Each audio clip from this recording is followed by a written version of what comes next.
После активного трудового дня семья готовится к вечерней трапезе. На кухне хлопочут жена и дочери Айдамора, а также гостья из Грозного Алпа и соседка Табарик.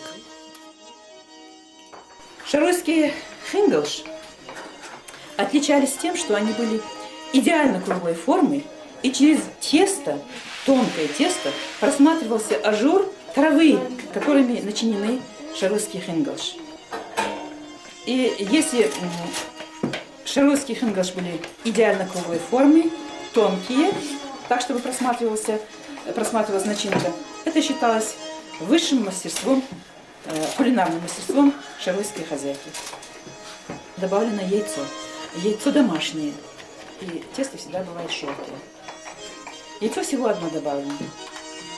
В начинку добавляются все съедобные травы, которые есть окрест. Это и мята, это и крапива, это и одуванчик, это и пастушья сумка, листья пастушьей сумки. Все молодые травы, они бывают очень вкусные, питательные, естественные, целебны же они.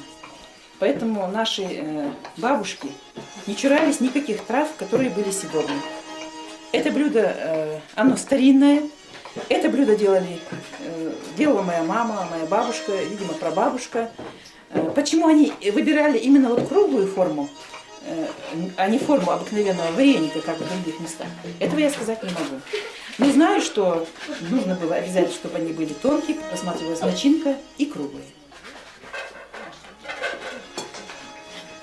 Трава берется в экологически чистых местах, там, где нет доступа кошки, собаки. Хозяйка выходит с помощницей своей, чтобы быстрее. И собирает, одну траву собирает, другая другую траву собирает. Естественно, молодую траву. В шаройский хингалш идет молодая трава. Трава зависит от сезона. Если в доме есть хозяин, хозяйки всегда наши бабушки, мамы говорили, что если в доме есть хозяин, то всегда будет крапива расти. То есть хозяин выходит, берет косу, скашивает старую крапиву, и на ее месте появляется молодая, свежая, новая крапива. И эта крапива тут же идет в дело. В общем, до самой, так сказать, глубокой осени, самой весны. Тут есть, значит, во-первых, сытно, во-вторых, целебно, и в-третьих, эстетически красиво. Вот они как, когда их сваришь, положишь их на шум, они как пришествие летающих тарелок.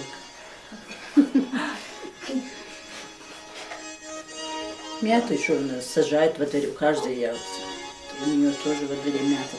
Ну, мы сегодня ездили, видели, что мята кругом здесь растет.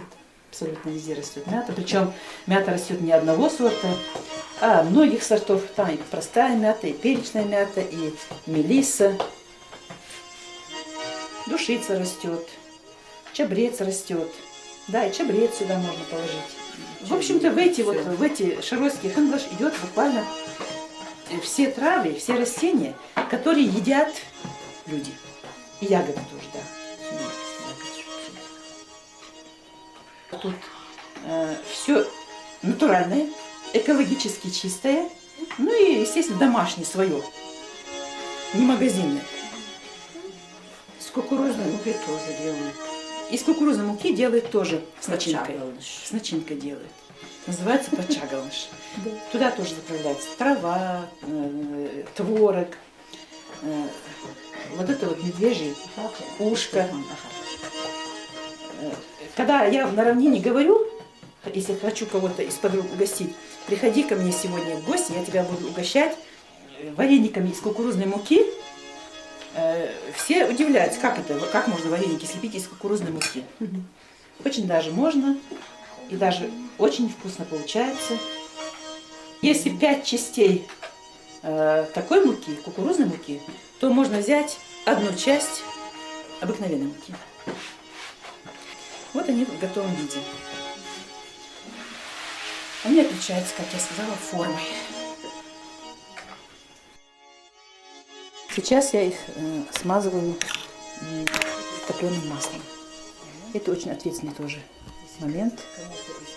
Если кому-то из этих галныш не достанется топленое масло, то они не будут такие вкусные и такие ароматные. Эти галныш еще можно есть, приготовив калдет с яйцом с вареным. Тоже очень вкусно сочетается. Вот так в идеале выглядит шаросский хингош. Немаловажно знать, как их правильно кушать. Там есть очень много душистого сока.